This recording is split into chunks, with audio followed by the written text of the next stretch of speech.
Hello दोस्तों, आपके दिनों की ऑनलाइन क्लासों में तो दोस्तों अब हम पढ़ेंगे 13.2।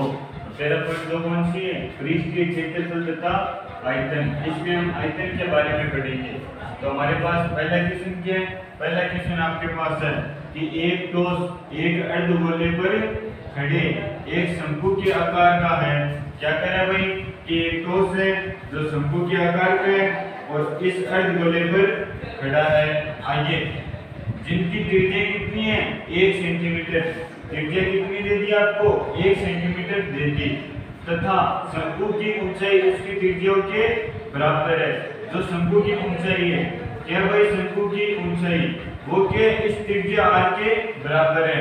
तो ये 1 सेंटीमीटर, तो हाइट भी कितनी हो गई? 1 सेंटीमीटर। आगे, इस ठोस का आयतन पाई के पदों में ज्ञात करो। हमें इस ठोस का क्या ज्ञात करना है भाई? आयतन ज्ञात करना है। और आयतन भी किसके पदों में? पाई के पदों में ज्ञात करो। तो हमारे पास शंकु की त्रिज्या कितनी? r, और r बराबर शंकु की त्रिज्या कितनी दे रखी है? 1 सेंटीमीटर। और शंकु की ऊंचाई भी कितनी हो जाएगी? 1 सेंटीमीटर हो जाएगी। अगर अर्धगोले की त्रिज्या की बात करूं तो अर्धगोले की त्रिज्या कितनी हो जाएगी? 1 सेंटीमीटर हो जाएगी, क्योंकि शंकु अर्धगोले के ऊपर खड़ा है। आगे, तो इस ठोस का आयतन क्या होगा भाई? शंकु का आयतन, इस शंकु का आयतन प्लस इस अर्धगोले का आयतन, दोनों का आयतन जुड़ेगा तो इस आकृति का हमारे पास आयतन आ जाएगा। तो हमारे पास अर्धगोले का आयतन क्या होता है? 2/3 पाई r क्यूब। और शंकु का आयतन क्या होता है भाई? 1/3 पाई r स्क्वायर h। यही तो होता है हमारे पास 1/3 पाई r स्क्वायर। इसमें भी है, इसमें भी है, तो 1/3 पाई r स्क्वायर कॉमन ले लिया। यहाँ पर 2r बचा आपके पास और यहाँ पर h बचेगा। आगे मान लगा दिए भाई 1/3। पाई का मान कितना? पाई। r का मान 1 का स्क्वायर 1 आएगा। आगे 2 गुणा r, r कितना आपके पास? 1। और हाइट कितनी भाई? 1। तो 2 गुणा 1 2 और 2 रे कितने हो गए? 3 हो गए। तो हमारे पास ये 3 इस 3 से कट गए और उत्तर कितना आ गया? केवल पाई आ गया। अच्छा है, ठोस गोले का आयतन कितना आया?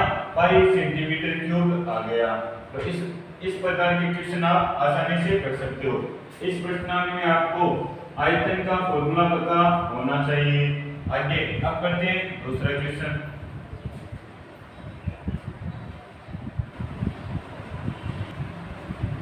दूसरा क्वेश्चन है कि एक इंजीनियरिंग के विद्यार्थी रेजेल से एक पतली एल्यूमीनियम की शीट का प्रयोग करते हुए मॉडल बनाने को कहा गया जो ऐसे बेलन का आकार का हो भाई।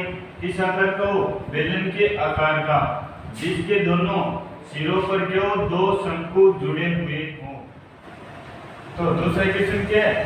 दूसरा क्वेश्चन है हमारे पास एक इंजीनियरिंग के विद्यार्थी रेजेल से एक पतली एल्यूमीनियम की शीट का प्रयोग करते हुए एक मॉडल बनाने को कहा गया जो ऐसे बेलन के आकार का हो और जिसके दोनों सिरे पर क्या हो? 2 शंकु जुड़े हुए हों। क्या करें भाई कि बेलन के आकार का होना चाहिए और बेलन के दोनों सिरों पर क्या होना चाहिए? 2 शंकु होने चाहिए। तो हमारे पास 2 शंकु जुड़े हुए हैं। आगे इस मॉडल का व्यास कितना रहेगा? 3 सेंटीमीटर। व्यास कितना? 3। तो त्रिज्या कितनी हो जाएगी? 1.5 हो जाएगी। त्रिज्या क्या हो जाएगी? 1.5। और इसकी लंबाई कितनी है? टोटल लंबाई हमारे पास 12 सेंटीमीटर है। कितनी? 12 सेंटीमीटर। यदि प्रत्येक शंकु की ऊंचाई दे दी 2 सेंटीमीटर, शंकु की ऊंचाई कितनी दे दी? 2 सेंटीमीटर।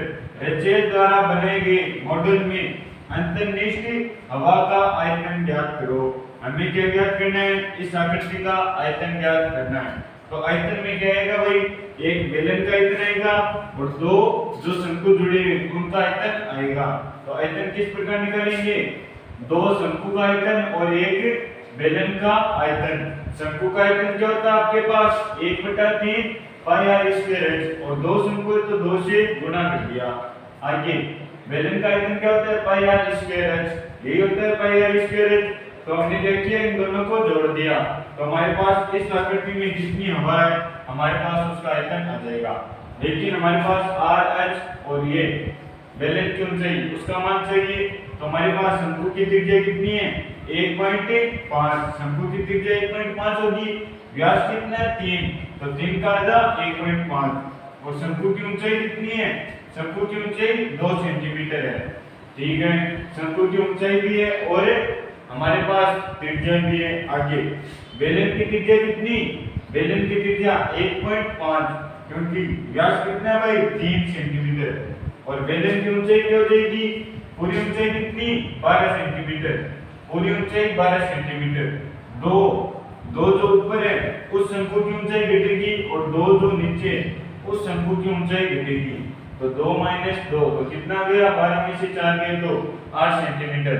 तो ऊंचाई कितनी है बेलन की 8 सेंटीमीटर है, कितनी भाई 8। आगे सारे मान फॉर्मूले में लगा दिए, लेकिन पहले पाई आर स्क्वायर क्या लिया मैंने, कॉमन लिया है। तो यहाँ पर 2/3 h रहा और यहाँ पर एक कैपिटल H रहा। आगे अब मान लगाया तो पाई का मान 22/7 और r कितनी आपकी 1.5, तो r स्क्वायर तो 1.5 गुना 1.5 2/3 h कितना आपका 2 और h जो बेलन की ऊंचाई की बात करूं तो बेलन की ऊंचाई कितनी 8। आगे 22/7 इस पॉइंट को हटाऊं तो नीचे जस्ट लगा सकता हूं, लगा दिए। आगे 2 कितने हो गए 4 और लय से लिया 3 तो 8 3 24। आगे क्या किया 24 और 4 को जोड़ दिया तो 28 बट्टा कितना हो गया 3 और ये 5 के पाड़े से कट रहे हैं 3/2 3/2 तो हमारे पास 3/2 गुना 3/2 आ गया। आगे हमारे पास ये कट रहे हैं भाई 14 से कट गया और ये 7 के पाड़े से 2 बार और ये 2 से कट गया तो हमारे पास और ये 3 इस 3 से कट रहे हैं तो 22 गुना 3 रह गया, कितना रहा 22 गुना 3 तो हमारे पास कितना आ गया 66 सेंटीमीटर क्यूब आ गया। तो हवा का आयतन कितना है हमारे पास 66 सेंटीमीटर क्यूब। तो ये आ गया हमारा आंसर। तो आपको आयतन के फॉर्मूले पता होना चाहिए कि शंकु का आयतन क्या होता है और बेलन का आयतन क्या होता है। तो अब करते हैं अगला क्वेश्चन।